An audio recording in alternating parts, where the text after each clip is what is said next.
துரோணர் பழிவாங்கல்.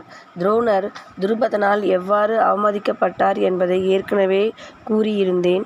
இப்போது உரிய காலம் வந்தது. அர்ஜுனன் மூலமாக பஞ்சம் தீர்த்து கொள்ள முடிவெடுத்தார் துரோணர். அவர் அர்ஜுனனை அழைத்து நேராக பாஞ்சாலம் சென்று துருபதனை அடக்கி அவரை உயிருடன் கொண்டு வரும்படி பணித்தார். அர்ஜுனனும் உடனே சென்று துருபதனை போரில் வென்று அவரை அவர் மந்திரிகளையும் கைது செய்து துரோணரின் முன் கொண்டு வந்து நிறுத்தினான்.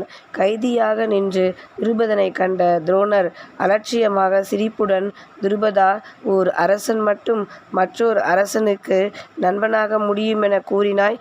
இப்போது பார், நான் உன் நாட்டை வென்று விட்டேன். இப்போது நான் தான் அரசன், நீ என் கைதி. ஆயினும் நான் உன்னை போல நடந்து கொள்ள விரும்பவில்லை. எனக்கு நிகராக உன்னை ஆக்குவதற்காக பாதி நாட்டை உனக்கு அளிக்கிறேன் என்றார். அவமானத்தின் பிடியில் சிக்கி துருபதன் பேச்சிழந்து நின்றான். துரோணர் அவரை விடுவித்து நாட்டையும் அளித்து துருபதனை அனுப்பி வைத்தார்.